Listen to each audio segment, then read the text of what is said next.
lau dakhuluha, kalau keempat kelompok ini dimasukkan ke dalam neraka, lakanat alaihim bardan wasalaman, maka pasti neraka itu bagi mereka dingin, wasalaman, dan dia akan selamat dari panas api neraka.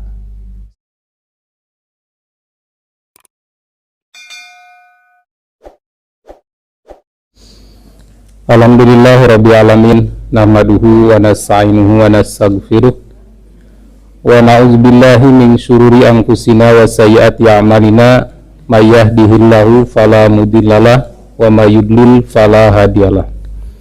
Asyhadu an la ilaha illallah wahdahu la syarikalah wa asyhadu anna Muhammadan abduhu wa rasuluhu allazi la nabiyya ba'dah, amma ba'd. Bapak Ibu yang dirahmati Allah, kita lanjutkan kajian hadis Riyadhus Shalihin, masih bab Al-Mujahadah. Kali ini kita memasuki hadis yang ke-10. Al-Ashiru, hadis yang ke-10 dari bab. An Anasin radhiyallahu anhu, bersumber dari sahabat Anas radhiyallahu an. An Rasulillahi sallallahu alaihi wasallam, dari Rasulullah sallallahu alaihi wasallam, qala, bersabda, yatba'ul mayyita, akan mengikuti mayit, salah satun, tiga hal, tiga perkara. Satu, ahluhu, keluarganya. Wa maluhu, yang kedua hartanya. Wa amaluhu, yang ketiga amalnya. Nah, ini yang akan mengantarkan kita ke kuburan, Pak. Harta kita, keluarga kita, amal kita. Tapi fayarji'u ismani, kata Nabi, dua balik lagi, akan kembali lagi dua. Wa yabqa wahidun, dan akan kekal abadi, menjadi teman sepanjang hayat, wahidun, satu. Apa yang akan kembali? Yarji'u ahluhu wa maluhu. Yarji'u ahluhu, akan kembali keluarganya, anaknya, istrinya, kemudian saudara-saudaranya, semua ahli-ahli akan mengantar insya Allah ke pekuburan. Yang kedua, wa maluhu, harta kekayaannya, mobilnya, kuda tunggangannya, motornya dibawa untuk mengantarkannya. Wa yabqa amaluhu, dan akan tetap kekal abadi, yang menjadi teman kita, amaluhu, amalnya. Nah, ini peringatan dari Nabi Sallallahu Alaihi Wasallam.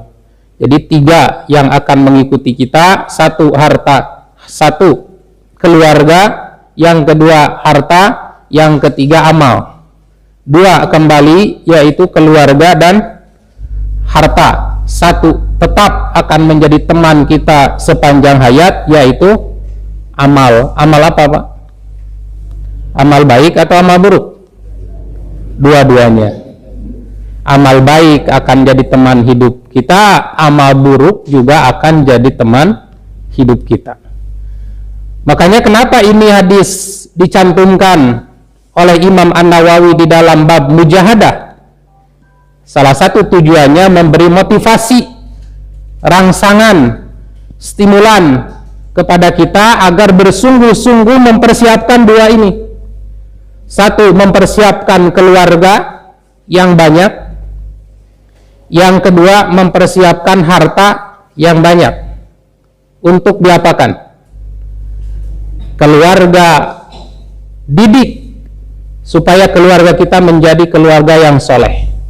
Harta juga titipkan terhadap amal soleh. Karena dari dua ini kita tidak akan dapat apa-apa kecuali bila dititipkan terhadap amal soleh.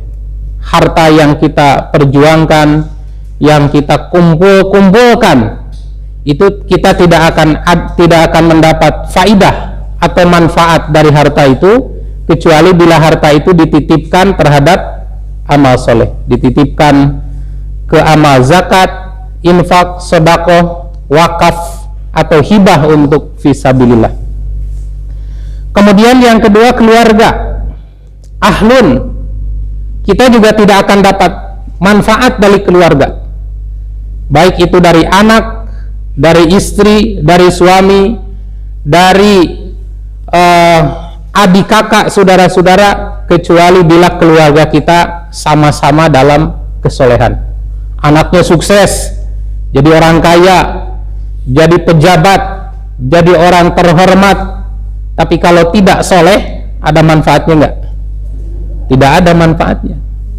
Karena setelah meninggal itu, dari keluarga itu yang bisa diambil manfaatnya kecuali doa, ya. Baik doa yang disampaikan oleh anak soleh kita, maupun doa yang disampaikan oleh keluarga, oleh suami, oleh istri, oleh saudara-saudara. Makanya hadis ini sebagai motivasi agar kita bermujahadah, satu, tidak melewatkan sekecil apapun kesempatan apabila kita bisa menitipkan harta kita terhadap amal soleh, karena harta yang dititipkan ke amal soleh itulah yang akan menjadi teman kita yang abadi.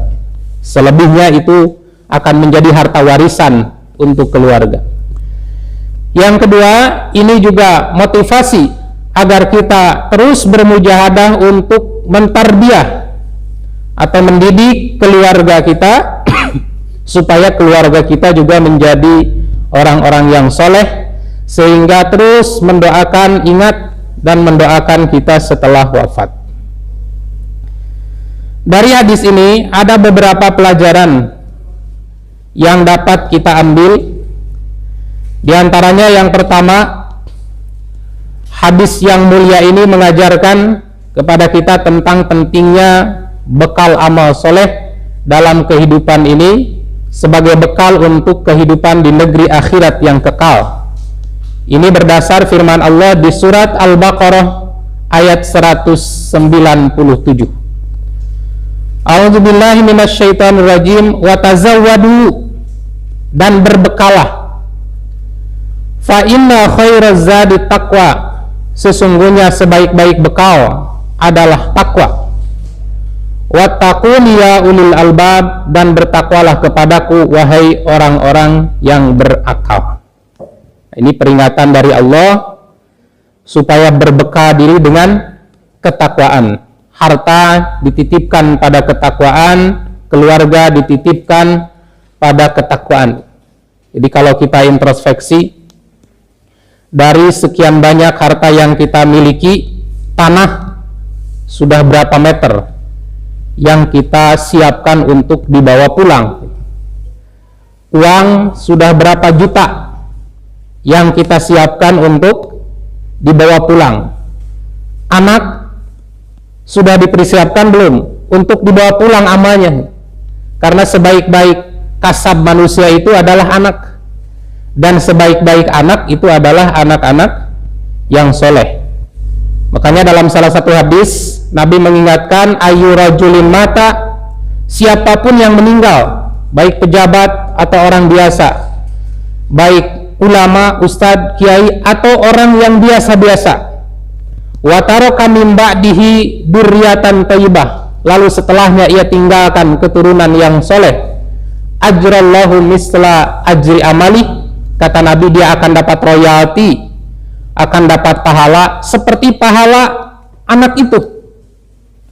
Min ghairi ayyan kusamin ujurihim, tanpa sedikit pun dikurangi. Artinya kalau si anak itu sholat, si anak itu dapat pahala sholat, orang tuanya juga dapat pahala sholat tanpa sedikit pun mengurangi pahala anaknya.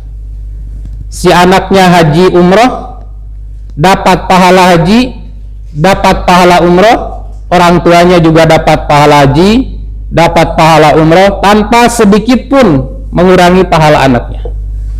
Orang tuanya infak sedekah, wakaf untuk masjid, semeter, 2 meter, 3 meter, 4 meter tanah, dia akan dapat pahalanya.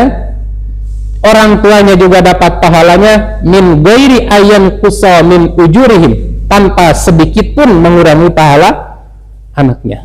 Nah, itu keuntungan bila anak kita dititipkan terhadap amal soleh. Makanya Allah mengingatkan, wa tazawwadu fa inna khairaz zadi taqwa. Berbekalah kalian karena sebaik-baik bekal yang baik yang bisa dibawa sampai ke alam akhirat hanya ketakwaan.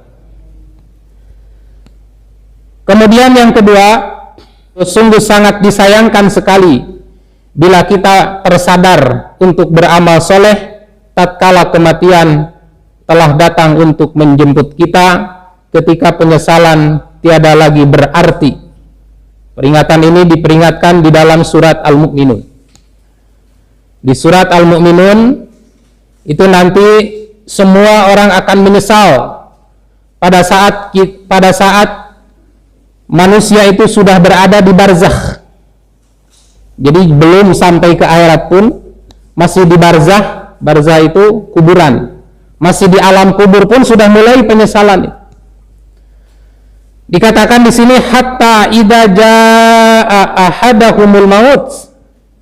Demikianlah keadaan orang-orang kafir itu hingga apabila datang kematian kepada seseorang dari mereka, qala rabbirji'un. Dia berkata, wahai Rabbku, kembalikan aku ke dunia. Untuk apa mereka meminta kembali? Orang-orang kafir, orang-orang durhaka, orang-orang yang semasa hidupnya meninggalkan amal soleh, setelah mati minta balik lagi, Pak. La'alli a'malu solihan, agar aku bisa beramal soleh, fima taraktu, amal soleh yang pernah aku tinggalkan. Mau sholat gitu, orang yang gak pernah sholat mau balik lagi ke dunia mau sholat.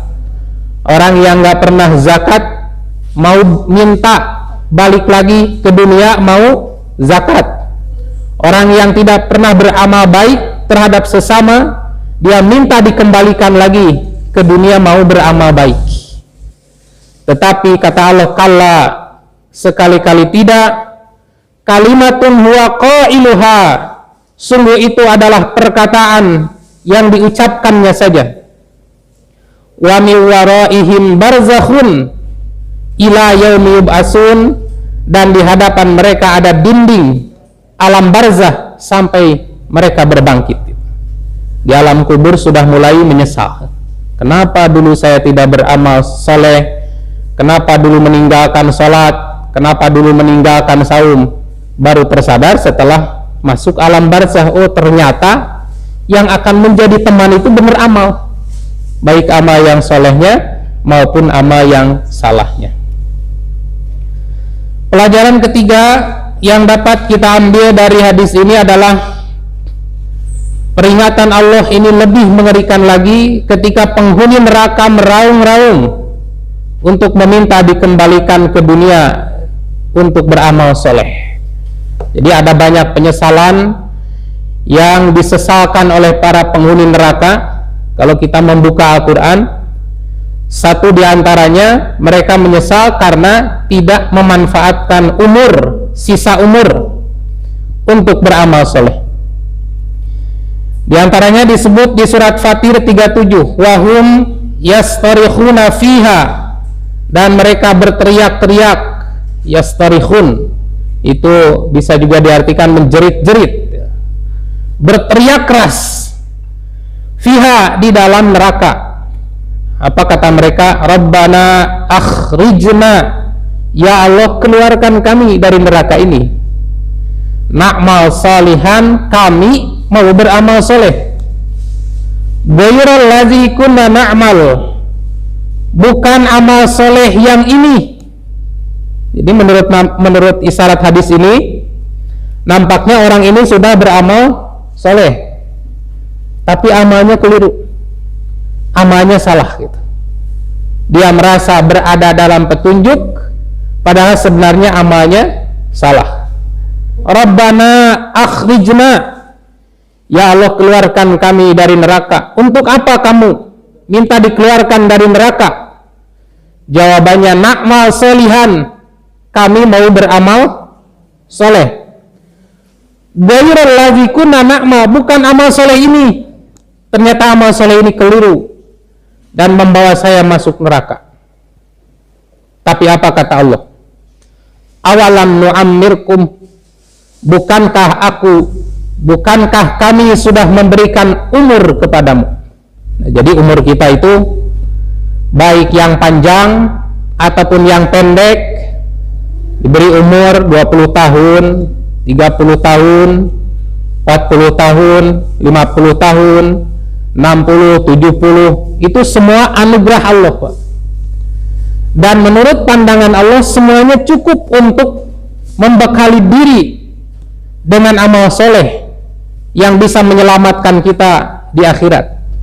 Makanya jawaban Allah kepada orang-orang yang menjerit-jerit di neraka mau balik lagi ke dunia, mau beramal soleh, argumen yang disampaikan oleh Allah atau gugatan Allah itu, awalam nu'ammirkum, bukankah kamu sudah diberi umur yang panjang?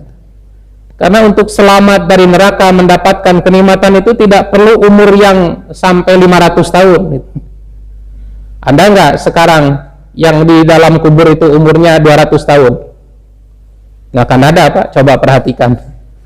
Berarti kalau kita umur sekarang sudah mendekati umur Nabi, berapa tahun lagi?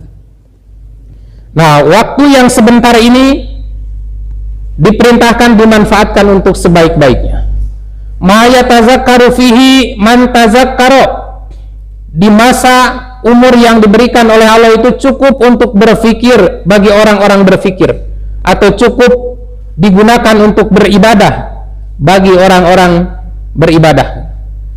Waja'akumun nazir. Nah, ini gugatan ketiga. Gugatan kedua. Bukankah sudah datang kepadamu an-nazir, pemberi peringatan? Para nabi, para rasul sudah datang belum? Kalau sekarang para kiai, para ulama, para ustadz yang mengingatkan tentang adanya hari akhirat sudah datang belum? Kalau sudah datang, tidak ada maaf. Fazuku, rasakan saja. Fama lizalimina min nasir, tidak ada penolong bagi orang yang zalim. Kecuali belum datang yang memberi peringatan. Ustadznya tuh ayah, ulamanya nggak ada, kiainya nggak ada, sampai saya tidak bisa sholat. Dimaafkan tidak, Bu, oleh Allah kalau tidak ada ustadz yang mengingatkan? Insya Allah dimaafkan. Ini saya temukan dalam hadis riwayat Imam Ahmad, Bu. Cuman tidak masuk terjemahnya ke slide. Ada 4 orang yang nanti akan menggugat di hadapan Allah, dan keempat orang ini gugatannya diterima oleh Allah. Dikemukakan oleh Aswad bin Sari bahwa Nabi SAW pernah bersabda, kata Nabi, arba'atun, ada 4 kelompok manusia yang akan menggugat kepada Allah yaumal kiamat, pada hari kiamat, pada hari nanti ditegakkan hisab di akhirat. Siapa mereka? 1, rajulun asam, orang yang tuli, la yasma'u syai'an, tidak mendengar apa-apa. Yang kedua, warajulun ahmak, orang yang ahmak. Ahmak itu idiot, ya, lemah akal. Kan ada orang yang lemah akal dari kecil. Yang ketiga, rajulun haram, orang yang sudah pikun. Yang keempat, rajulun mata fi fatratin, orang yang meninggal di masa fatrah. Masa fatrah itu artinya masa kosong Nabi, seperti jarak dari Nabi Isa alaihissalam ke Nabi Muhammad sallallahu alaihi wasallam. Saat Nabi Isa diangkat ke langit oleh Allah, sejak itu Allah tidak mengutus lagi Nabi. Baru kemudian Nabi mengutus Nabi Muhammad sallallahu alaihi wasallam. Nah, di masa itu tidak ada Nabi, maka orang beramal sebisa-bisanya. Nah, keempat orang ini akan menggugat pada hari kiamat. Yang pertama yang akan menggugat itu orang yang tuli, tidak mendengar apa-apa. Ketika ditanya oleh Allah, kenapa amalmu tidak sempurna? Kenapa sholatmu tidak sesuai dengan perintahku? Kenapa ibadahmu tidak sesuai dengan arahanku? Maka kemudian orang yang tuli ini akan berkata, Rabbi, laqad ja'al islamu, wahai Tuhanku, Islam sudah datang kepadaku. Tapi wa ma asma'u syai'a, engkau menciptakan aku sejak lahir tidak mendengar apa-apa. Sejak lahir aku dalam keadaan buta. Wa ma asma'u syai'a, sehingga aku tidak mendengar apa-apa. Maka ibadahku hanya sampai di sini. Karena kunci ilmu itu kan melihat, mendengar. Nah, mungkin orang ini belum atau tidak sekolah apa namanya itu braille atau sekolah luar biasa gitu kan, bisa dengan bicara dengan tangan gitu. Tapi walaupun begitu terbatas juga, Pak. Apakah semua kata-kata itu bisa diterjemahkan dengan gerak tangan gitu? Ternyata orang ini tidak sempurna karena sejak kecil dia lahir dalam keadaan tuli, la yasma'u syai'a, tidak mendengar apa-apa. Kemudian kelompok yang kedua yang akan menggugat kepada Allah adalah ahmaq, orang yang sejak kecil dalam keadaan idiot. Kemudian digugat oleh Allah, kenapa ibadahmu tidak benar? Kenapa amalmu tidak sesuai dengan pesanan? Maka orang yang ahmaq ini akan berargumen, Rabbi, laqad ja'al Islam. Ya Tuhanku, memang Islam telah datang kepadaku. Tapi engkau sejak kecil menciptakan aku sejak kecil. Tapi engkau menciptakan aku sejak kecil dalam keadaan idiot, lemah akal. Wasibyanu yahdifuni bil ba'ri, anak-anak kecil saja melempariku seperti melempar unta atau menyamakanku dengan keledai. Maka aku tidak bisa mengkaji, mempelajari, menerima ilmu secara utuh. Kemudian yang ketiga, al-haram, orang yang pikun. Haram teh, orang yang pikun ditanya oleh Allah, kenapa ibadahmu tidak benar? Kenapa amalmu tidak sempurna? Karena orang fikun mah hitungan hafalannya itu hanya dalam hitungan menit.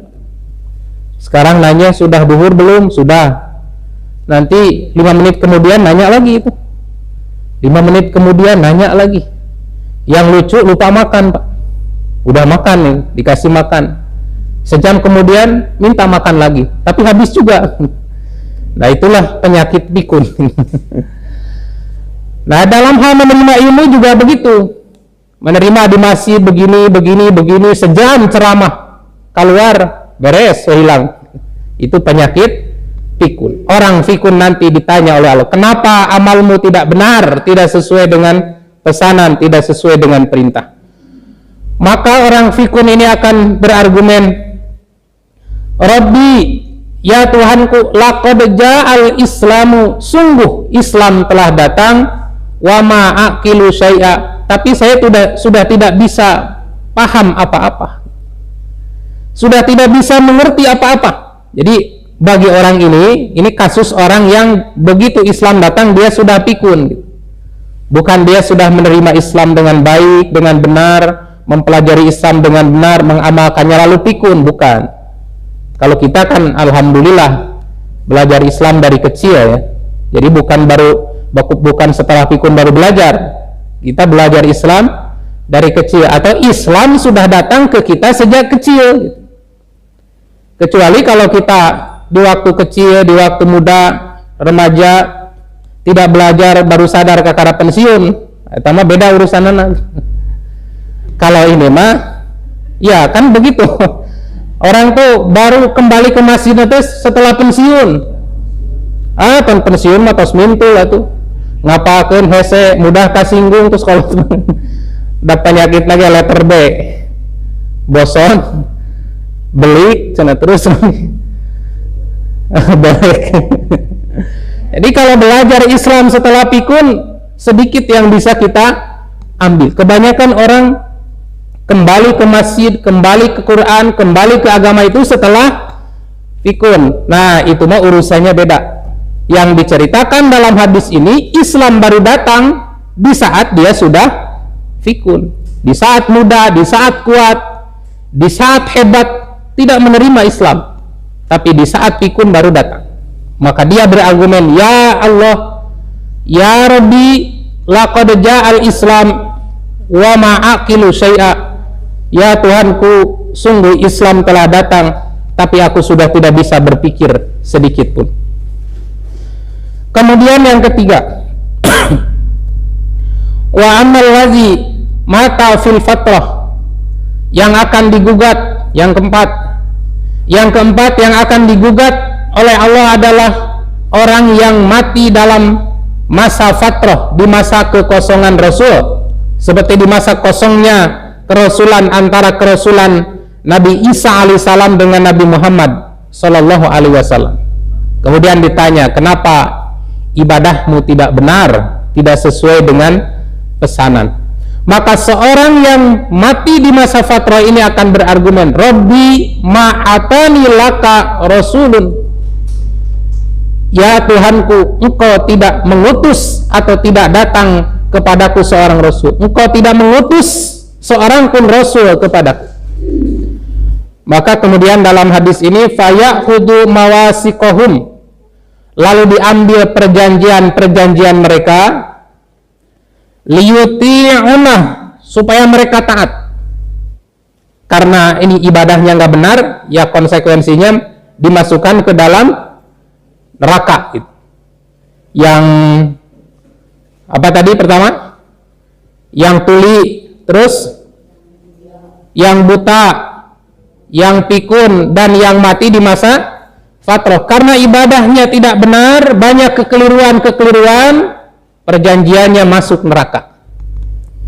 Fayursilu ilaihim anidkhulun nar, lalu diutuslah kepada mereka seorang utusan, seorang malaikat, agar mereka dimasukkan ke dalam neraka. Qala, Nabi bersabda, fawallazi nafsu Muhammadin biyadih, kata Nabi, demi diri Muhammad yang berada dalam genggaman Allah, lau dakhaluha, apabila keempat orang ini, satu, orang yang sejak kecil dalam keadaan tuli, tidak mendengar apa-apa. Kedua, orang yang sejak kecil dalam keadaan idiot, tidak bisa memahami Islam dengan benar. Yang ketiga, orang yang ketika Islam datang dia sudah pikun. Yang keempat, orang yang mati di masa fatrah sehingga tidak bisa beribadah dengan benar.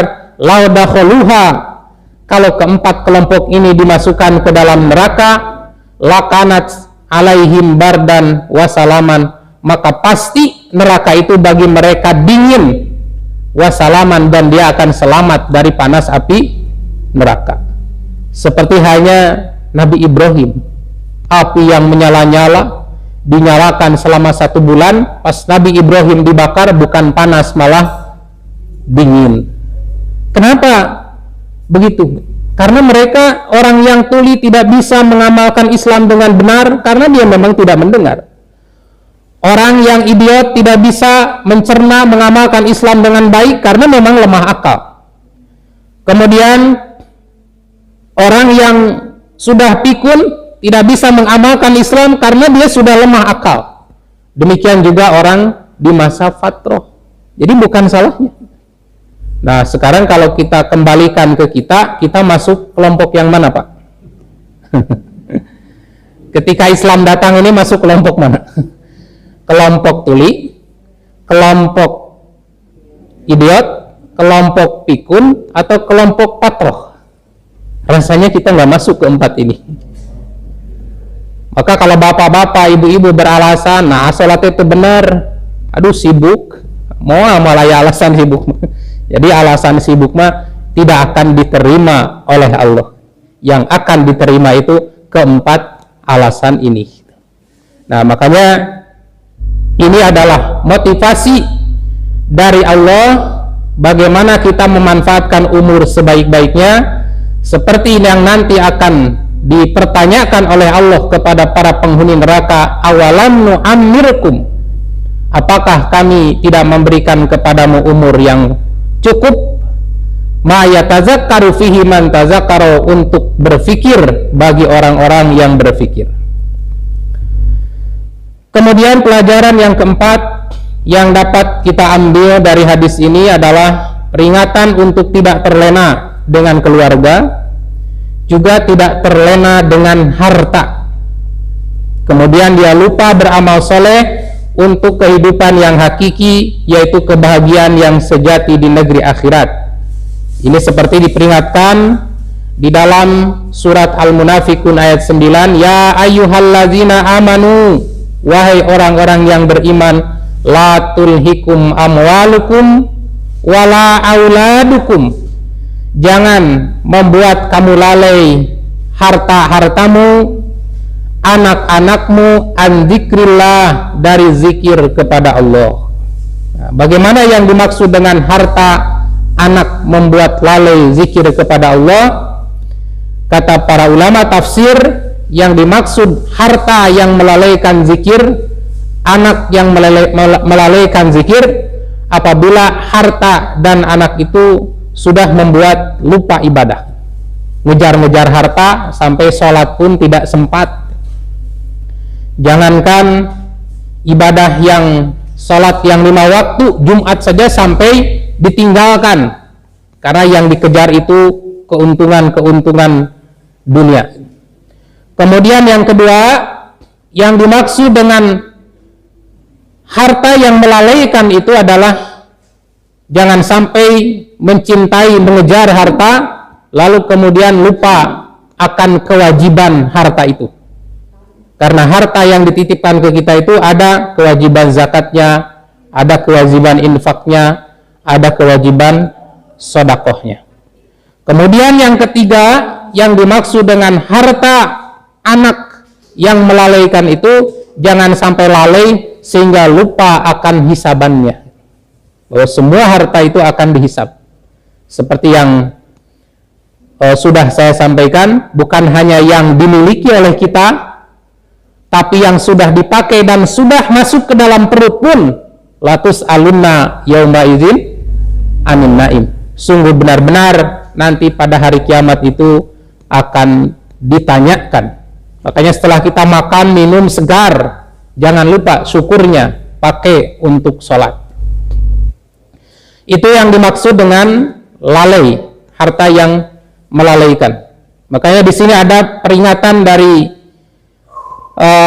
malaikat Jibril yang disampaikan kepada Nabi Shallallahu Alaihi Wasallam dalam hadis riwayat Imam Al-Hakim, Ja'a Jibril alaihissalam ilan Nabi Shallallahu Alaihi Wasallam faqala ya Muhammad, kata malaikat, ish ma syi'ta fa innaka mayitun, hiduplah semau kamu, sok mau meninggalkan sholat, mau maksiat silahkan, tapi ingat, fa innaka mayitun, kamu semua akan mati, semua akan dimintai pertanggungjawaban. Wa ahbib man ahbabta, kata malaikat Jibril pada Nabi, wahai Muhammad, cintai olehmu apapun yang kamu ingin cintai. Mau mencintai anak, silahkan. Mau mencintai istri, silahkan. Mau mencintai suami, silahkan.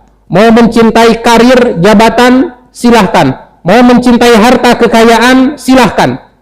Tapi ingat, fa innaka mufaraqah, kamu akan berpisah. Akan berpisah. Yang dibawa hanya 3 helai kain kafan. Bagi ibu-ibu 5 helai kain kafan beserta padung. Kemudian yang ketiga, wa'mal ma syi'ta, beramallah semau kamu, fa innaka mujzibihi, beramallah kamu semau kamu, fa innaka mujzibihi, dan kamu nanti akan mendapatkan balasannya. Nah, ini juga sama motivasi agar kita memanfaatkan umur, memanfaatkan waktu sebaik-baiknya. Dan yang terakhir, pelajaran yang bisa diambil dari hadis yang tadi adalah bahwa amalan yang akan menemani seorang di alam kubur adalah seperti yang disebutkan dalam hadis Al-Bara bin Azib radhiyallahu anhu, yaitu bila amalnya baik maka dia akan menemaninya dalam bentuk sosok seorang yang sangat bagus wajahnya, wangi, aroma pakaiannya, menyenangkan dan ramah. Sedangkan apabila amalnya jelek, maka akan dibentuk menjadi sosok yang menyeramkan, sosok yang sadis, bajunya jelek dan aromanya sangat bau. Ini dijelaskan dalam hadis panjang sampai 3 lembar, 3 halaman HVS kalau saya print out, itu dalam riwayat Imam Ahmad, bagaimana proses nanti seseorang pada saat sudah masuk ke alam barzakh. Nah, makanya hadis ini hadis yang sangat luar biasa. Kata Nabi, akan mengikuti manusia 3 perkara, hartanya, keluarganya, dan amalnya. Yang 2 balik lagi, yaitu harta dan keluarga. Wa yabqa wahid, dan tetap akan kekal 1, yaitu amaluhu, amalnya. Amal ini baik amal yang soleh ataupun amal yang salah. Nah, Bapak Ibu yang dirahmati Allah, itulah hadis yang bisa saya sampaikan. 1 hadis dulu, dan insya Allah nanti kita akan masuk ke hadis nomor 12, yaitu tentang surga dan neraka itu lebih dekat daripada tali sendal. Nah, ini hadisnya bagus juga. Nah, sementara ini yang bisa kita kaji, mudah-mudahan bermanfaat. Aqulu qouli hadza wa astaghfirullah li wa lakum. Wassalamualaikum warahmatullahi wabarakatuh.